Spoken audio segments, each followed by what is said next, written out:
without due process of the law. You just basically tell the bank to shut down their accounts and seize their money. But you have to, when you say someone did something wrong, you press charges against them, you take them to court, and then the court basically can seize their bank account. But none of this was done. They basically just unilaterally closed down people's bank accounts and seized their money. This is in a Western country. That's dictatorship. Hello. Welcome to another episode of Lost Lagosians. I'm your host, Brother Mike. This week, we complete our series on the ongoing battle between Russia and Ukraine. We started out earlier in the week talking about the consequences to the United States and their involvement in the war. This is the concluding part of that episode. I would recommend that you go back if you've missed the beginning. That's episode 45. The title of that episode is Ukraine-Ology. Yes, we made that word up. But basically, it's kind of a background of what's going on in Ukraine, as well as the ongoing background regarding what the U.S. and different parts of the world the U.S. has been involved in, good or bad, however you see it. But it's a very dynamic conversation, very interesting. Before we get into the show today, I just wanted to ask that you should please leave us a review on wherever you're listening to the podcast. If you're on Apple, Google, Overcast, Stitcher, please take a minute to leave us a review. It goes a long way. If you're on YouTube, you can also hit the like button, and also please go ahead and leave a comment in the comment section. Thank you so much, and without further ado, let's get into today's show. I think the theory is if many people support what I'm doing, is not wrong anymore. If I can have Britain behind me, if I can have my friends in the G8 summit behind me, obviously except Russia, but if I can, then that's fine. It's not wrong anymore. So morality is kind of shifting. Countries that are under the jurisdiction of the ICC, International Criminal Court, can be charged with war crimes. Russia and United States, and I think China and some other countries are not under the jurisdiction. So in other words, forget it. Nobody's going to charge Russia. So it's okay for Nigerian presidents and the military and Abubakar or whatever. No, it's those not. Guys. No, it's not good That's for them. Not fair. The world, that means the world is not fair then. Well, yeah, but you have to sign. You have to be a signatory to that court. You have to be under the jurisdiction of that court. And so, if they find something happen, you commit war crimes, you're subject to it. The United States refused to sign on to it. I think China is not subject to its jurisdiction. But why would we Africans sign on to it? Because we sign on to it. Why? No, I don't think so. I don't think so. Money. Are there some financial benefits? It's just in order for the Hague to have something to do. Now, war crimes do happen. What happened in Liberia? What happened in Sierra Leone? Yes, those are war crimes. What happened in Iraq with Saddam Hussein? I mean, the WikiLeaks thing that showed that Americans are using drones to kill innocent reporters and people in Afghanistan and in Iraq showed that war crimes were committed, but they got away scot. I mean, it's a sad. It basically says might makes right.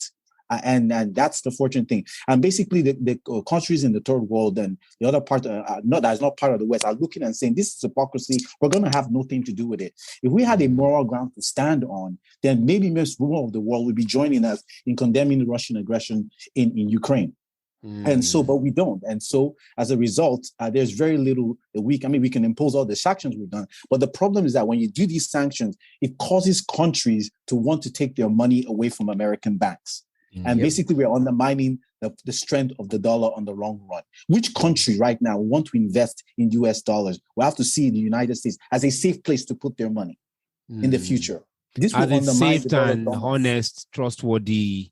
Because at any point, if you don't like the government, you don't like what they're doing, you can always sanction the money and close down. Which is why the Russian ruble has increased. Because the dollar is losing its credibility. And if you have money, imagine you have money in America, and America says, that money will keep it. It's not your money. Why would you keep money that doesn't belong to you? Well, yeah, and then that's the problem. It's undermining. And so that's the thing. I mean, look, for instance, I think earlier this year, there were some troubles in Canada. There was a convoy. People complained about COVID restrictions. What did the Canadian government do? They basically decided to seize bank accounts of the organizers of this convoy without due process of the law. You just basically tell the bank to shut down their accounts and seize their money. But you have to, when you say someone did something wrong, you press charges against them, you take them to court, and then the court basically can seize their bank account. But none of this was done.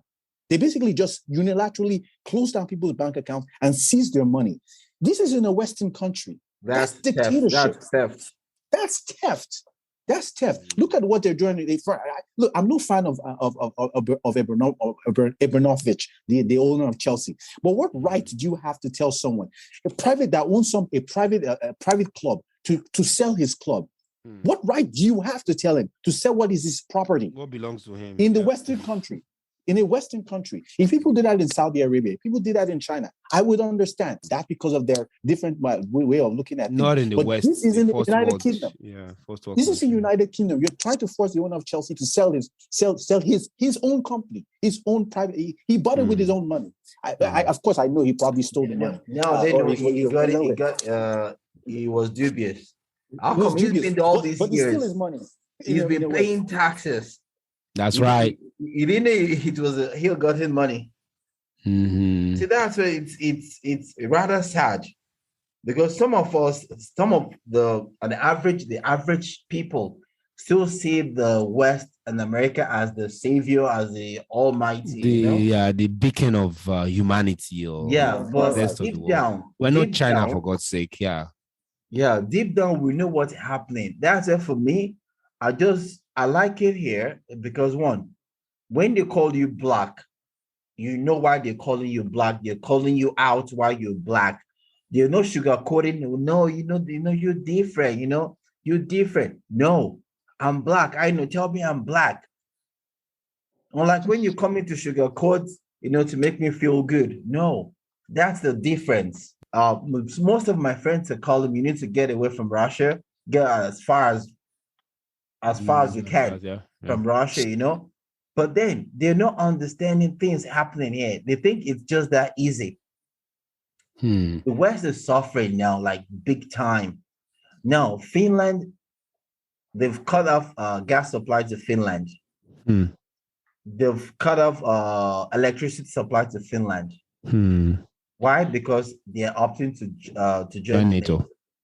Now, Russia told them you have a choice. Now, why panicking when there are no signs we're going to attack you?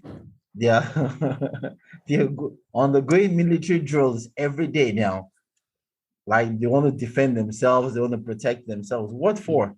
No one is coming for you. Yeah. You're benefiting more from Russia than we are benefiting from you.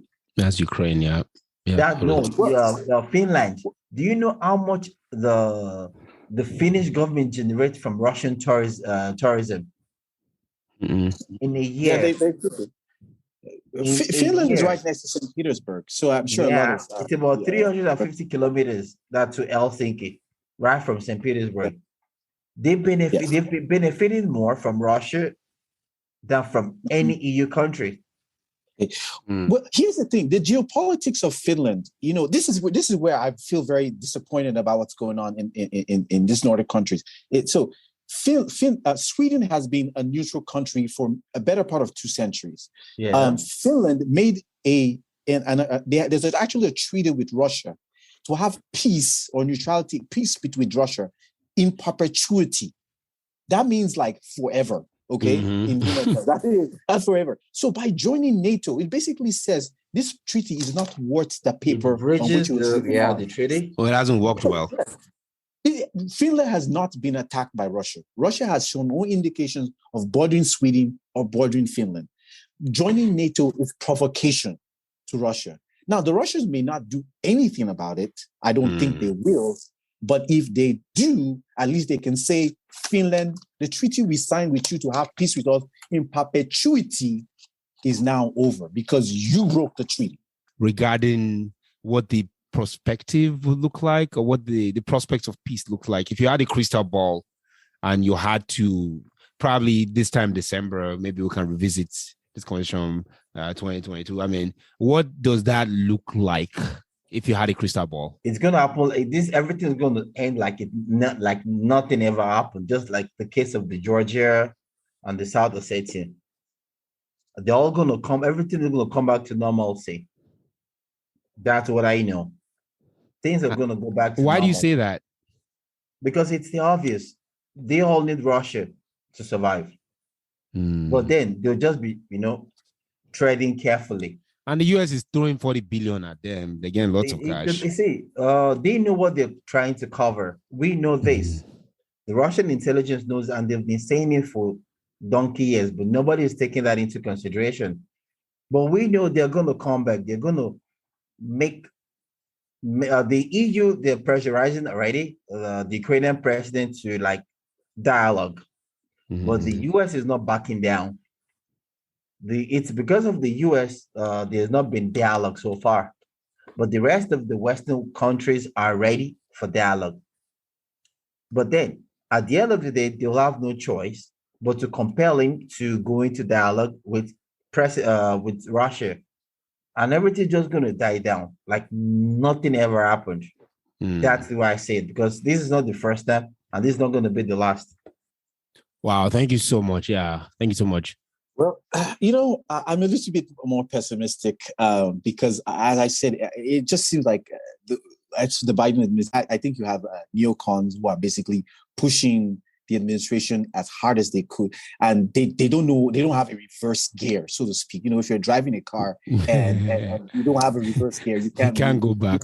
You can't go back. And so until there's some kind of disaster, I mean, what could help us if something sparks Putin to use nuclear weapons, maybe tactical nuclear weapons, or maybe it's really keeps me up. See, if I think about it, it keeps me up at night. So here's my crystal ball. There are two options. Ukraine makes peace this summer. Okay, What's option one? Ukraine makes peace. Ukraine makes peace this summer. Sometime this summer. By August. They make an agreement. They declare that they want to talk. There's a ceasefire, and from the ceasefire, they make steps of peace. Russia becoming neutral. So by the end of the year, things are kind of back to that's not pessimistic. That's the most not pessimistic. That's the most optimistic view I can give you. Okay. What if that doesn't happen, and Ukraine doesn't decide to give up? Russia will push the advantage. Will push the advantage as much as they can past the Donbass. Take over Odessa? Yeah. Probably they'll try to take Odessa to completely cut off Ukraine from the sea. They may start pushing into central Ukraine and maybe start threatening Kiev again. At this point, I think that the Poles will try to come in and therefore bring NATO into it. Once NATO comes in, if it goes badly, we have maybe 1 billion people will be dead. That's World War III right there. That's World War III right there. Or if they decide to play it soft, by the time they get bloody noses, they start shooting into missiles at each other. Basically, maybe some wiser heads will pull back and say, "Let's stop this before let's make a peace." Button." So that's my estimation. If the Russians push on past the Donbass, the Poles will probably get in and then bring in NATO with them. And that's but that's the most pessimistic view. So let's pray for the first one to happen. But here's my own take. I believe that the Russians will try to take Donbass. They're going to try to advance. They're taking over Donbass already. Oh, they're taking over Donbass. Okay. Yes. Okay. So, I take that. They're like 95% of Donbass. Yeah, but not 100%. They'll fight till the last man. I'm telling you guys categorically now, the Donbass region has been taken over completely. That's not what we're being told here anyway in our Western media. So, but if I can finish my thought, though, what I'm just trying to say is that the Russians will try to close in Ukraine as much as they can. The United States will give money as much as they can. And the next election will come through here in the US, and we will get a new president. And that new president is the one that will put in a long-lasting peace treaty. So this is only 2022. Are you talking about Kamala Harris? Kamala Harris. Biden will be forced to step down. And I'm not talking about Kamala Harris. No. I'm talking about a new president. For me, she is incompetent. That new president is one that will bring in peace. But before then, Biden is going to keep fighting and blowing lots of money on Ukraine. And I don't see how they can win. All right. Okay. Well, yeah. Let the optimistic option win. Yeah. So I pray that the optimistic option wins. I pray, according to you, that in the summer they surrender. But I just don't know if that's going to happen. So again, we'll check back again, probably here in the summer with the same, with just the three of us. And let's have the conversation again. This is kind of on air, so we'll have to listen to this episode before we before we have that conversation. We'll see who's right. I think it's going to be fun. Ultimately, we're all praying that the optimistic option win and that by August that is all over. But basically, in my own opinion, yeah, I feel the US has compromising details and facts, intelligence, against the US. You're talking about the biolabs? Yes, I believe they have compromising intelligence, and that's why the US is trying to cover up their back. Oh, so that intelligence doesn't leak. If Russia comes and take over, Russia will blow. Exactly. Okay. They could tell the Russians that if you keep this secret, we will stop the war. Some are obvious, and that's why Russia is doing everything to find them, and that's the US is also pushing so they don't get exposed. Well, what's her name? Victoria Nuland has already admitted we have biolabs in Ukraine. Now they're trying to downplay the significance of it, but we already know that we have biolabs in Ukraine. The issue right now is like, how bad is it? Are they making anthrax? Are they producing COVID? What are they doing with these biolabs? The Russians have those documents. It's extremely bad. They're producing COVID. I mean, they do experiments with these viruses. We're talking about since 2014. And remember, during the election, Trump was emphasizing on onto Biden that he's been doing a lot of things in Ukraine, but investigating his deeds in Ukraine. If you guys remember, I remember that. Trump was emphasizing the Russian disinformation, that stuff. And eventually it was found that they basically admitted that it was not Russian disinformation. The whole information was true. Absolutely. But they called it Russian disinformation during the election, which shows you basically people will do anything to get into power. Yep. Even if it is using Russia to lie and start World War III. And that's why I tell people, see, Russia knows what they're doing. They have this information. Russia won't just wake up to attack Ukraine overnight. It was they have to be overwhelming evidence. Russia has intelligence everywhere. So for them to have attacked, they knew the thing was coming to success. Russia has spies everywhere. Even in the White House, they have spies. Do whatever you want to do. There are still spies and everywhere. The US keep catching them. Yeah, the US is still catching them, but how many do you want to catch? Right. I'm sure the Russians have, the US has spies or their people. And US has spies too. Of course, it's normal. That's how they will change identity. The identity. If you watch all these Hollywood movies, Jason Bourne, Bourne Ultimatum, Bourne Identity, the FBI, CIA, they will just give you a new information, new identity, and new passport. The movies you watch are practical examples of things happening. These are things really happening. And that's when I tell people, calm down. We'll soon get to understand what's happening. But the problem is this. The UN has been blindfolded. Who's going to charge the US for war crime? Who's going to accuse the US? Who's ready to look the US in the eyes and say, you did this, you did that, except China and Russia? Do you know how many allegations against the US that are pending as we speak? But nobody's taking them into consideration because why? It's the US. Yes. Yes. I mean, there would have been a time. Here's the thing: if we had good rule of law, basically, if a US citizen or US official or military person commits a war crime, they are court-martialed and sentenced in here, United States, because we have a good rule of law. But basically, when the government this is actually US government policy to commit or hate war crimes. The US is not a member of the ICP, International Criminal Court. US is not a member.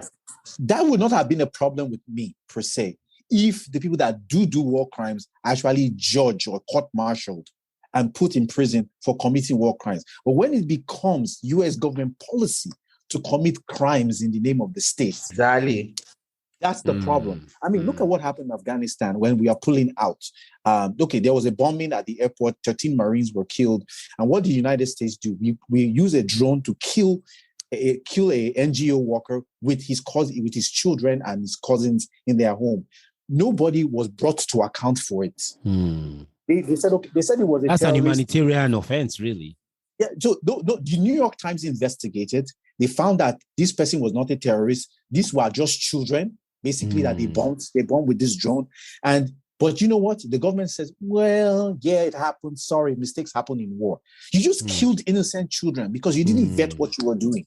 And basically, what I mean, and that's because you are US, you can do whatever you want. At least that's what you think. If those people that did it were either brought court-martialed, fired, disciplined, to me, we're fine. Okay, but none of this were done. They're probably going to get promotions and an extra medal on their chest for doing this, for protecting and defending freedom. There's so many things we know, but the average American doesn't know. The US and the West uses the media to confuse and blindfold the masses. And that's why they can't differentiate. They made Saddam Hussein seem like the devil himself. Like, when you see a snake and you see Saddam Hussein, you run first from Saddam Hussein and go to the snake. The same thing they did about Gaddafi. They made us paying gold. They painted the guy so bad. But look at Libya's economy then. Look at the life of the people there and what it is now. Wow. Look what they're selling Africans. They're selling Black Africans on slave markets in Libya. And why did they hate Gaddafi so much? He proposed unilateral monetary system for Africa. Yeah, that's true. For Africa. Right? But there was also the Arab Spring too. That euphoria people were going about in the Arab Spring. Yeah, I understand. So the point. I mean, Gaddafi had been there for like 40 years, and basically they went ahead and killed him. And what's her name? Hillary Clinton laughed. Said, we saw, and we killed him, and he died, and laughed hysterically. And I'm like, you just destroyed an African country, and basically, I mean, okay, look at what Boko Haram is doing in Nigeria. Where do you think they get all those weapons from? They have weapons that are better than the Nigerian military. Nigerian army. Those weapons came from Libya. Because there's no government in Libya. Libya has like 2 or 3 governments now. Same thing with from Afghanistan to the leftovers, because Afghanistan now is the highest supply of weapons. In the Middle East, Afghanistan is the highest supply of weapons. All the leftovers now. Yeah. Well, and you have corporations that made billions out of it. Yeah. I mean, they said during the pandemic, a billionaire was made every 30 minutes. The US benefits the more. Military industrial complex. Yeah. Which we all know. But the people, I wish you could use your platform to educate more people, like vet every information you get. Not just trust but verify. I think that's the US motto. Used to be Ronald Reagan. Trust but verify. Watch less of the media, because they're telling you what they want you to believe, what they want you to see. Like they're painting Putin as the devil. But nobody is putting into consideration what Putin is requesting. Do you know, if Ukraine had stood out like, okay, we want neutrality from NATO, like we don't want to be NATO, we just want to be on our own, this wouldn't have gone this far. That was what Russia just wanted. Change your constitution and say you will never join NATO, because it's in their constitution to join NATO. That's true. For NATO and for the EU. If they are just Putin said, we're not against you joining the EU. Knock yourself out, we don't mind. But the NATO, no, it's too close for comfort. Actually, I heard someone use this analogy for NATO. Between that the husband and the wife, and they were having an argument, and so the husband took a gun and put it under the bed, and the wife says, why are you doing that? As they're going to bed, and the husband says, "Not your business." I said that's the situation between Ukraine and Russia, and it's like, you can't just say, "Oh, we want to join NATO," and says, "Why are we doing it?" And it says, "Not your business." And so it's a fool's errand. But there are people that are making a lot from this, but I understand. There are people actually that do look at this point and says, "Okay, there are two sides. There's the good and there's the bad." But there's a lot of nuances. There are both bad people on both sides. The Azov Battalion, for instance, it's not always black and white. Neo-Nazis. They are neo-Nazis. They are not. But we all know, and they've admitted them into their military force. We're supporting them. I mean, the day where the United States will support Nazis I never thought I would live to see the day, but I am. And it shocks me. I do really never believe that I'll ever see it. But this is official government policy to support anybody and anyone. As if they breathe and they are, it doesn't matter. So basically the US picks a target, and anybody who doesn't like stand behind the US is basically supporting a Nazi or supporting somebody who is not on the agenda of the US. The Azov battalion that surrendered at Mariupol last week, they were comprised of neo-Nazi elements of the Ukrainian army or the Ukrainian military. It is a very clear. You can go to the BBC website. They are neo-Nazis. They have tattoos or swastikas, all kind of insignia that they are neo-Nazis. Yet we are supporting them. You know what? I was reading the Wall Street Journal one time, and it was just basically said, "Oh, just right-wing militia." I'm like, these guys are not right-wing; they are Nazis. How can you? And basically, you read that, and you a person that doesn't know their background reads that, and basically they're just right-wing people. They are not right-wing people. They hate Jews. They hate people that are not of their nationality. They think the rest of us are scum, and yet we are pumping money to support them. You don't get it. The Ukrainian president publicly admitted them into their military force. Now, can you imagine what that means? Yeah, and so it might. But the thing is this: it's just like I think someone said it. He may be his SOB. I don't want to say I'm not. Bad language. He may be an SOB, but he's our SOB. Yep. I think President Lyndon Johnson said that. He may be an SOB, but he's our SOB. I really hope for peace, and we all hope for peace. Actually, we all hope for peace, and we all pray for peace. Let me round up what Putin said. Putin said, "How does he see this thing?" Like, they say, if the US or the NATO gets involved, that's the end of the world. Like, he didn't say it's a third world war. He said that's just the end of human existence. That's what to think about and reflect upon. That's the end of human existence. Okay, let me say, this is what Albert Einstein said about the prospect. He says, I don't know how World War III will end, but World War IV will be fought with sticks and stones. So ponder on that. That's deep. Ibo, thank you so much. Okay, appreciate it. Have a good day. Okay, this was fun. Yeah, it's been a pleasure. Bye-bye. Thank you guys for being here. Thank you all for listening. I hope this was informative. I hope this was educative, and I hope you keep listening. And until next time, I'll talk to you guys later.